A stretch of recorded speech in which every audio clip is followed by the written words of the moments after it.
ونسلم على رسوله الكريم أما بعد فأعوذ بالله من الشيطان الرجيم بسم الله الرحمن الرحيم رب اشرح لي صدري ويسر لي أمري واحلل عقدة من لساني يفقهوا قولي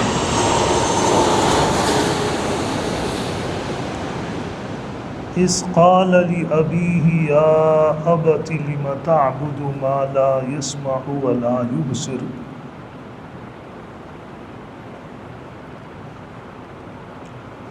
ولا يغني عنك شيئا يا أبت إني قد جاءني من العلم ما لم يأتك فاتبعني أهدك صراطا سويا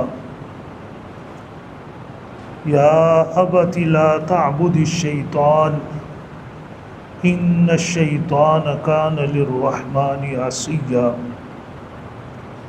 يا أبت إني أخاف أن يمسك عذاب من الرحمن فتكون للشيطان وليا واجب الاحترام گرامی قدر معزز حاضرین محفل، یہ چند آیات مبارکہ جن کی ابھی ابھی تلاوت اور سماعت کی سعادت حاصل ہوئی ہے، سورہ مریم کی آیات ہیں۔ سورہ مریم کا درس، ترجمہ، تفسیر کا سلسلہ بھی ترتیب جاری ہے۔ آج کا درس آیت نمبر 42 سے ہو رہا ہے۔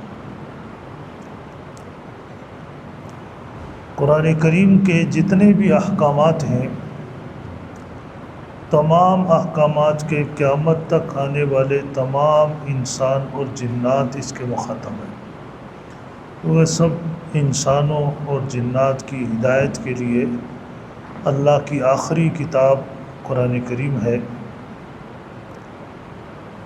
لیکن اس کے مخاطب اول جو ہے وہ لوگ تھے جو نبی کریم صلی اللہ علیہ وسلم کے مبارک زمانے میں بالکل آپ کو دیکھ رہے تھے، آپ کے معاشرے میں رہ رہے تھے۔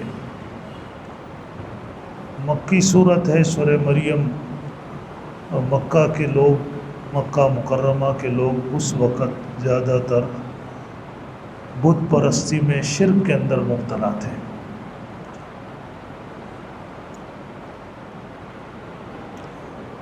لیکن اس کے ساتھ ساتھ وہ حضرت ابراہیم علیہ السلام کو اللہ کا نبی مانتے تھے۔ اس لیے قرآن کریم میں اللہ تبارک و تعالیٰ نے متعدد مقامات پر حضرت ابراہیم علیہ الصلاۃ والتسلیم کا تذکرہ فرمایا، اور ان کی ان صفات کو ہائی لائٹ کیا کہ وہ تو شرک اور بت پرستی کے مخالف تھے، تو امام الموحدین تھے، اور ایک اللہ کی بندگی کرنے میں ان پر بڑی تکلیفیں آئی، مصائب آئے، ابتلا، آزمائشیں آئی، لیکن وہ اس میں ثابت قدم رہے۔ قرآن کریم سورہ مریم میں بھی آیت نمبر 42 میں ذکر تو آیت نمبر 41 سے ہو رہا ہے، جو کل ہم نے ایک آیت تفصیل سے پڑھی کہ وَاذْكُرْ فِي الْكِتَابِ إِبْرَاهِيمَ إِنَّهُ كَانَ صِدِّيقًا نَبِيًّا، کہ آپ تذکرہ کریں کتاب یعنی قرآن کریم میں حضرت ابراہیم علیہ الصلاۃ والتسلیم کا، کہ بے شک وہ بڑے راست بات، سچے انسان، اللہ کے نبی تھے۔ انہوں نے اپنی دعوت کا آغاز کیا ہے اپنے گھر سے، اور ان کے گھر میں جو ان کے والد تھے، جس کا نام قرآن کریم نے آزر بتایا ہے، وہ صرف بت پرست ہی نہیں تھے، بلکہ بت ساز بھی تھے اور بت فروش بھی تھے، بت بناتے بھی تھے اور بت بیچتے بھی تھے، ان کا ایک کاروبار بھی تھا یہ۔ حضرت ابراہیم علیہ الصلاۃ والتسلیم نے جب اپنے والد کو بتوں کی بے بسی اور اللہ کی توحید سمجھائی ہے تو خطاب کس طرح ہے؟ اس قال علی ابیہ یا ابتی، یا ابتی میرے پیارے والد۔ یہ نہیں کہا کہ وہ کافر ہے مشرک۔ قرآن یہ بات بھی ہمیں سمجھاتا ہے کہ اگر آپ دعوت کا کام کرتے ہیں، لوگوں کو اللہ کی طرف بلاتے ہیں، تو آپ کا مہذب ہونا ضروری ہے، آپ کی گفتگو مہذب ہونا ضروری ہے۔ داعی کبھی بد اخلاق اور بدتمیز نہیں ہوگا۔ جو بندہ بظاہر لوگوں کو اللہ کی طرف بلاتا ہے اور اس کی گفتگو میں آپ کو بدتمیزی نمایاں نظر آتی ہے، بد اخلاقی نظر آتی ہے، تو آپ سمجھ جائیں کہ یہ بندہ داعی نہیں ہے۔ تمام انبیاء علیہ الصلاۃ والتسلیم کا جو واسطہ پڑا ہے جس قوم سے، وہ انتہائی بگڑی ہوئی قوم تھی، اور صرف بگڑی ہوئی نہیں تھی، وہ انبیاء کے ساتھ بھی بڑی بدتمیزی کے ساتھ پیش آتی تھی، لیکن انبیاء علیہ السلام نے ہمیشہ ان کے ساتھ اخلاق کے دائرے میں رہ کر گفتگو کی ہے۔ تو ان کا مقصد لوگوں کو اللہ کی طرف بلانا ہے، اور یہ بات بھی قرآن کریم نے ہمیں بتائی ہے نا، اِنَّكَ لَا تَهْدِي مَنْ أَحْبَبْتَ وَلَكِنَّ اللَّهَ يَهْدِي مَن يَشَاءُ۔ جس کو آپ چاہیں گے اس کو آپ ہدایت نہیں دے سکتے، ہدایت اس کو ہوگی جس کو اللہ چاہے گا۔ آپ کا کام کیا ہے؟ آپ کا کام ہے اللہ کے میسج کو لوگوں تک پہنچانا، اور اس انداز سے پہنچانا جس انداز سے اللہ نے کہا۔ حضرت موسیٰ علیہ السلام کو جب اللہ نے فرعون کی طرف بھیجا تو کیا فرمایا؟ فرمایا کہ وَقُولَا لَهُ قَوْلًا لَيِّنًا، کہ بات نرمی کے ساتھ کرنا۔ فرعون بہت بڑا ظالم تھا، وَقُولَا لَهُ قَوْلًا لَيِّنًا، بات نرمی کے ساتھ کرنا۔ یہاں بھی حضرت ابراہیم علیہ السلام نے اپنے والد کو دعوت دی ہے تو کہا یا ابتی، پیارے ابا، لِمَ تَعْبُدُ مَا لَا يَسْمَعُ، آپ ایسی چیزوں کی عبادت اور پوجا کیوں کرتے ہیں جو آپ کی خستہ حالت کو، آپ کی تکلیف کو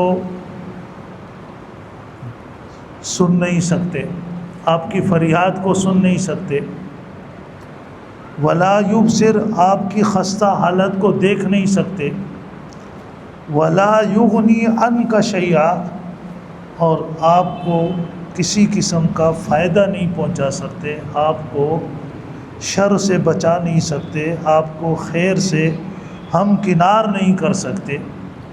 آپ اس کو اب آپ دیکھیں کتنے پیار سے بتوں کی بے بسی پر، سوچنے پر اپنے والد کو مجبور کیا کہ وہ سوچیں۔ بعض روایات میں لکھا ہے کہ حضرت ابراہیم علیہ السلام چھوٹے تھے تو ان کے والد نے ان کو ایک بت دیا، کہا کہ جاؤ اس کو بیچ کر آؤ۔ لے گئے، شام کو اس کو واپس لیا بت کو۔ باپ نے پوچھا کیا ہوا، بکا نہیں؟ کہا نہیں بکا، کسی نے نہیں لیا۔ تو بولا آپ نے لوگوں کو کیا بولا؟ تو میں نے لوگوں کو یہ کہا کہ یہ دیکھو اس کی تمہیں آنکھیں نظر آ رہی لیکن دیکھ نہیں سکتا، تمہیں اس کے پاؤں تو بنے ہوئے نظر آئے، چل نہیں سکتا، یہ ہاتھ اس کے بنائے گئے لیکن یہ پکڑ نہیں سکتا، کان اس کے دونوں سائڈوں پہ لگے ہوئے ہیں لیکن یہ سن نہیں سکتا۔ تو اس نے کہا تو پھر کون خریدتا؟ تو اور بولا ہے کیا اس کے اندر؟ یہی تو چیز، یہ اس کی حقیقت ہے۔ اب ان حقائق کو آپ جانیں۔ اب یہ چیزیں سب لوگ دیکھ رہے ہیں اس وقت، جو مندر میں جاتے ہیں وہ بھی دیکھتے ہیں، بت ہے لیکن وہ نہ بول سکتے ہیں نہ دیکھ سکتے ہیں، لیکن شیطان نے اب ان کے دل و دماغ میں ان کے پنڈتوں کے واسطے سے یہ ڈالا ہے کہ اس میں اللہ کی قدرت کا کرشمہ ہے۔ اب یہ دلیل کہاں سے ہے کہ ان میں اللہ کی قدرت کا کرشمہ ہے؟ اللہ نے تو قرآن پاک میں فرمایا یدبر الامر من السماء الی الارض، اللہ نے آسمان و زمین کو پیدا کیا ہے اور اس پوری کائنات کا نظام اللہ خود چلا رہا ہے۔ اللہ نے کسی کو اختیارات نہیں دیے کہ تم اس کائنات کے نظام کو چلاؤ۔ یدبر الامر من السماء والارض وما من دابۃ فی الارض الا علی اللہ رزقها وَيَعْلَمُ مُسْتَقَرَّهَا وَمُسْتَوْدَعَهَا كُلٌّ فِي كِتَابٍ مُبِينٍ۔ اللہ پاک سب کے رزق کی ذمہ داری اللہ نے لی ہے، اور کون کہاں ہے اور کس کی کیا ضرورت ہے اللہ نے فرمایا ہم اس کو اچھی طرح جانتے ہیں۔ قرآن پاک نے ان باتوں کو بڑا ہائلائٹ کیا ہے۔ يَهَبُ لِمَن يَشَاءُ إِنَاثًا وَيَهَبُ لِمَن يَشَاءُ ذُكُورًا او یزوجہم ذکرانا واناثا ویجعل من یشاء عقیما۔ اللہ جس کو چاہتا ہے بیٹیاں دیتا ہے، جس کو چاہتا ہے بیٹے دیتا ہے، جس کو چاہتا ہے بیٹیاں بیٹے دونوں دیتا ہے، جس کو چاہتا ہے بانجھ بنا دیتا ہے۔ اللہ نے کہا سارے کام میں کرتا، میں نے اپنے تصرفات میں کسی کو شریک نہیں کیا۔ اگر کوئی تمہیں کہتا ہے کہ اللہ کے تصرفات میں کوئی شریک ہے، وہ تمہیں جھوٹ بولتا ہے، اس کی بات پر یقین مت کرو۔ بہرحال حضرت ابراہیم علیہ السلام کی گفتگو چل رہی ہے۔ یا ابت انی قد جاءنی من العلم، ابا اللہ نے مجھے وہ علم دیا ہے ما لم یأتک، جو آپ کے پاس نہیں۔ آپ کو دنیا جہان بھر کا علم ہوگا جس کی وجہ سے تمہیں نمرود نے اپنے دربار میں بڑا منصب اور عہدہ دیا ہے، لیکن وہ علم جو اللہ نے مجھے دیا ہے، وہ علم نبوت اور وحی کا علم ہے، وہ تمہارے پاس نہیں، وہ علم میرے پاس ہے۔ لہذا اگر سیدھا راستہ چاہتے ہو فاتبعنی، تو میری بات مانو، اہدک صراطا سویا، میں تمہیں سیدھے راستے کی رہنمائی کروں۔ تو یہ کچھ علم ایسا ہے جو انسان اپنی آنکھوں سے حاصل کر لیتا ہے، کچھ علم وہ ہے جو انسان کانوں سے حاصل کرتا ہے، کچھ علم وہ ہے جو انسان ہاتھوں سے حاصل کرتا ہے۔ جیسے آپ کسی چیز کی رنگت دیکھنا چاہتے ہیں، وہ آپ کو آنکھ سے پتہ چل جائے گا کیا کلر۔ کسی کی تعریف آپ کانوں سے سن لیں گے، پتہ چل جائے گا۔ کسی چیز کو ہاتھ سے ٹٹول کے پتہ لگا لیں گے، نرم ہے سخت ہے، پتہ چل جائے گا۔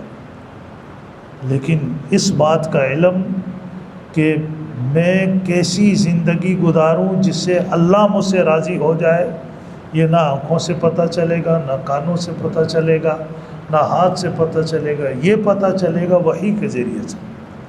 یہ علم اللہ پاک انبیاء کو دے کر بھیجتے ہیں، وہ لوگوں کو زندگی گزارنے کا طریقہ سکھاتے ہیں، کس طرح زندگی گزارو تو اللہ تم سے راضی ہوگا، اور اس طرح زندگی گزارو گے تو اللہ تم سے ناراض ہو جائے گا۔ اب اس میں ضروری ہے کہ انبیاء کی پیروی اور اتباع کی جائے۔ کہ حضور اکرم صلی اللہ علیہ وسلم نے فرمایا قل ان کنتم تحبون اللہ فاتبعونی یحببکم اللہ۔ یہودیوں کا دعویٰ تھا کہ اللہ ان سے محبت کرتا ہے، تو حضور اکرم صلی اللہ علیہ وسلم پر اللہ نے یہ آیت نازل فرمائی کہ آپ کہہ دیں قل ان کنتم تحبون اللہ، اور تم اللہ سے محبت کرتے ہو تو میری پیروی کرو، میری پیروی کرو گے تو اللہ تم سے محبت کرے گا، تمہارے سابقہ گناہ معاف کر دے گا، اس لیے کہ اللہ بہت بڑا مہربان غفور الرحیم ہے۔ ابراہیم علیہ السلام فرمائے کہ آپ میری اتباع کریں، ٹھیک ہے میں آپ کا بیٹا ہوں، عمر میں بھی کم ہوں، لیکن اللہ نے جو علم مجھے دیا ہے وہ علم آپ کے پاس نہیں ہے، وہ وحی اور نبوت کا علم ہے۔ جب آپ اس میں میری پیروی کریں گے تو آپ سیدھے راستے پر گامزن ہو جائیں گے۔ یا ابتی لا تعبد الشیطان، ابا دیکھیں بار بار یا ابتی کا لفظ کہتے ہیں، پیارے ابا شیطان کی پیروی نہ کریں، شیطان کی بندگی نہ کریں۔ کیوں؟ ان الشیطان کان للرحمن عصیا، شیطان اللہ کا نافرمان ہے، تو جو بندہ خود نافرمان ہے، سیدھے راستے پر نہیں ہے، وہ آپ کو کب سیدھا راستہ دکھائے گا؟ شیخ سعدی نے کہا وہ خود گمراہ کہرا رہنمائی کند، جو خود بھٹکا ہوا ہے وہ دوسرے کو کیسے سیدھا راستہ دکھائے گا؟ تو سیدھا راستہ تو نہیں دکھائے گا۔ بعض مرتبہ کہہ جاتا ہے سیدھی بات، کہتے ہیں کہ بزرگ سے شیطان کی ملاقات ہوئی تو شیطان نے اپنا تعارف کرا، انہوں نے کہا اچھا آپ شیطان ہیں تو آپ مجھے کوئی نصیحت کریں۔ شیطان نے کہا کہ میری نصیحتیں سن کے تو لوگ کافر ہو گئے، راستے سے بھٹک گئے، آپ کو میری نصیحت سے کیا فائدہ ہوگا؟ ان بزرگوں نے کہا، قرآن پاک کی آیت پڑھی، من یہدہ اللہ فلا مضل لہ، جس کو اللہ ہدایت پہ رکھے اس کو کوئی گمراہ نہیں کر سکتا۔ شیطان نے کہا علم تو بڑا وسیع ہے آپ کا، جب آپ کا اللہ کی ذات پر اتنا یقین ہے تو چلو پھر میں بھی آپ کو ایسی نصیحت لگاؤں گا کہ آپ کو بھٹکیں گے نہیں، سیدھے رہیں گے۔ شیطان نے اس کو نصیحت یہ لگائی، کہا کہ تم بڑے نیک انسان ہو اور دین کا کام کرتے ہو، اللہ کے دین کے کام میں لگے ہوئے ہو، بس ایک بات یاد رکھنا، کبھی تمہاری زبان پہ میں نہیں آنا چاہیے، اس لیے کہ اس میں نے مجھے بھٹکایا، گمراہ کیا، اللہ کی رحمت سے دور کیا ہے۔ میں نے یہی کہا تھا نا، انا خیر منک، میں اچھا ہوں، بہتر ہوں۔ یہ جملہ اللہ کو پسند نہیں ہے، میں اللہ کو پسند نہیں۔ جو بھی اللہ تم سے کام لے، دین کا کام کرو، لوگوں کی خدمت کرو، لوگوں کو دین کی باتیں بتاؤ، لیکن کبھی میں زبان پہ نہیں آنا چاہیے کہ میں نے یہ کیا یا میں ایسے کر رہا ہوں۔ جو تمہارے ساتھ دین میں تم لگے ہوئے ہو، اللہ کی بندگی کر رہے ہو، اس کو اللہ کا فضل سمجھو۔ کہتے ہیں شیخ عبد القادر جیلانی رحمۃ اللہ علیہ ایک مرتبہ وضو فرما رہے تھے تو ان کو ایک عجیب سی روشنی دکھائی دی۔ تھوڑی دیر بعد ایک آواز آئی، آواز یہ آئی کہ شیخ تم تو اتنے اونچے مقام کے انسان ہو، اب وضو کی کیا ضرورت ہے، نمازوں کی کیا ضرورت ہے؟ انہوں نے لا حول ولا قوت پڑھا، فرمایا کہ نمازیں تو انبیاء کو معاف نہیں ہوئی، انبیاء سے تو اونچا مقام کسی کا نہیں ہو سکتا ہے۔ نبی کریم صلی اللہ علیہ وسلم نے بیماری کی حالت کے اندر بھی نماز پڑھی ہے، اب نماز تو ہم نے پڑھی۔ کہتے ہیں شیطان سامنے آ گیا اور کہنے لگا جی آپ کو آپ کے علم نے بچا لیا۔ انہوں نے فرمایا کمبخت، علم تو تیرے پاس میرے سے زیادہ تھا، علم تو تیرے پاس زیادہ تھا، مجھے علم نے نہیں بچایا، مجھے محض اللہ کے فضل نے بچایا۔ انسان جو کچھ کرتا ہے یہ اللہ کی رحمت ہوتی ہے، اللہ کا فضل ہوتا ہے، اور یہ ایک حقیقت ہے، ہم اس کا تجربہ کرتے ہیں۔ نبی کریم صلی اللہ علیہ وسلم ایک سفر سے واپس آ رہے تھے تو رات کافی ہو گئی تھی، ایک جگہ آپ نے پڑاؤ ڈالا تو صحابہ کرام نے عرض کیا اللہ کے رسول آپ سو جائیں، فرمایا نہیں، مگر نماز کا ٹائم ہے فجر کا، سو گیا تو نماز نکل جائے گی۔ حضرت بلال رضی اللہ تعالیٰ عنہ نے عرض کیا اللہ کے رسول آپ سو جائیں، سب سو جاؤ، نماز کے لیے میں تم سب کو جگاؤں گا۔ ٹھیک ہے، حضور اکرم صلی اللہ علیہ وسلم بھی لیٹ گئے، صحابہ کرام سب لیٹ گئے۔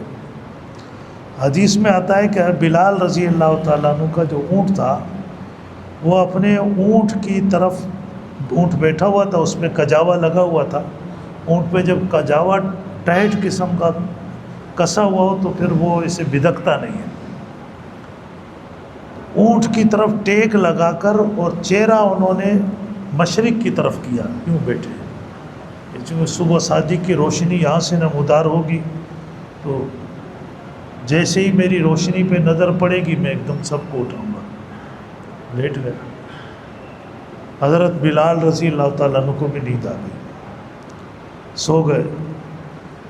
کہتے ہیں کہ سب سے پہلے حضور اکرم صلی اللہ علیہ وسلم کی آنکھ کھلی، سورج نکل چکا تھا. آپ نے پوچھا بلال کہاں ہے؟ بلال آ گئے حاضر خدمت. تم نے کیا ہو گیا، تم نے اٹھایا نہیں ہمیں؟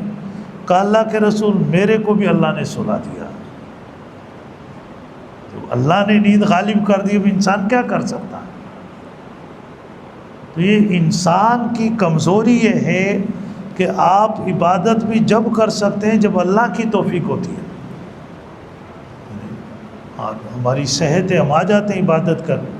آج بیمار ہو گئے، پکے نمازی، صف اول کے نمازی، کبھی تکبیر تحریمہ نہیں چھوڑی، تھوڑی سی دماغ کی رگ آگے پیچھے ہل گئی، بس بیڈ پہ چلے گئے. اب جناب وہ اپنا استنجا بھی نہیں کر سکتے. انسان اتنا کمزور ہے. خلق الانسان ضعیفا. اللہ نے جس نے بنایا ہے اس نے کہا کہ انسان کمزور ہے، لیکن یہ اپنے آپ کو طاقتور سمجھتا ہے، اور اپنی نیکی کو اپنا کمال سمجھتا ہے، اپنی صلاحیتوں کا نتیجہ سمجھتا ہے. یہ اس کی حماقت ہے. اس لیے ابراہیم علیہ السلام نے اپنے والد کو سمجھایا کہ ابا شیطان کی پیروی نہ کریں، شیطان خود گمراہ ہے، وہ کبھی آپ کو سیدھا راستہ نہیں دکھائے گا. اور ایک بات یاد رکھیں، میں اپنے والد صاحب کو دیکھیں باتیں کتنی گہری، عام آدمی نہیں کر سکتا ایسی بات. یا ابتی انی اخاف ان یمسک عذاب من الرحمن. اگر آپ میری تقریر سن کر، میری گفتگو سن کر اگر آپ باز نہیں آئے تو پھر تم پر اللہ کا عذاب آئے گا. پھر اللہ کا عذاب آئے گا. اور اللہ کے عذاب ہم تو یہ سمجھتے ہیں نا، پانی میں ڈوب گیا، آگ میں جل گیا، اور جناب اس کے اوپر کوئی آسمانی بجلی گر گئی، یا کسی موذی بیماری میں مبتلا ہو گیا. یہ بھی صورتیں ہیں، لیکن یہ بعض مرتبہ آزمائشیں بھی بنتی ہے. لیکن ایک سب سے بڑا جو اللہ کا عذاب ہے، تب لوگوں کی بالکل توجہ نہیں جاتی. تو حضرت ابراہیم علیہ السلام نے اپنے والد کو کہا وہ اللہ کی ناراضگی کیا ہے کہ فَتَّقُونَ لِلشَّيْطَانِ وَلِيًّا، کہ انسان شیطان کا دوست بن جائے اور شیطان اس کا دوست بن جائے. قرآن پاک سورہ زخرف میں اللہ نے فرمایا وَمَن يَعْشُ عَن ذِكْرِ الرَّحْمَنِ نُقَيِّضْ لَهُ شَيْطَانًا فَهُوَ لَهُ قَرِينٌ. جو اللہ کی تعلیمات کو چھوڑ کر زندگی گزارتا ہے، ہم شیطان کو اس پر مسلط کر دیتے ہیں، اور پھر شیطان اس کا پکا یار بن جاتا ہے. اور پھر آپ اس کی گفتگو سنا کر نیک لوگوں پہ تنقید کرے گا، مسجد سے نفرت کرے گا، اور جو لوگ نیکی کے راستے پہ چلیں گے ان کے عیب ڈھونڈے گا. ان کاموں کے اندر شیطان اس کو لگا دیتا ہے اور اس کو نیک راستے سے شیطان ہٹا. یہ اللہ کی ناراضگی ہوتی ہے انسان کے اوپر. اللہ کا عذاب ہوتا ہے کہ انسان شیطان کا پیروکار بن کے اور وہ باتیں لوگوں میں پھیلاتا ہے جو شیطان پھیلاتا ہے. ان چیزوں کی لوگوں کو دعوت دینا شروع کر دیتا ہے جو شیطان دیتا ہے. وہ سمجھتا یہ ہے کہ میں کوئی اچھے راستے پر ہوں، لیکن وہ پھر اچھے راستے پر نہیں ہوتا. وہ اللہ کی ناراضگی اور اللہ کے قہر کا شکار ہو چکا ہوتا. یہ بڑی گہری باتیں ہیں جو حضرت ابراہیم علیہ السلام نے سمجھائی ہیں. اللہ ہمیں سمجھنے کی توفیق نصیب فرمائے، اور اللہ پاک ہمیں بھی انبیاء علیہ الصلاۃ و تسلیم والا ذوق اور مزاج عطا فرمائے. اللہ سیدھے راستے پہ چلنے کی توفیق دے. وآخر دعوانا الحمدللہ.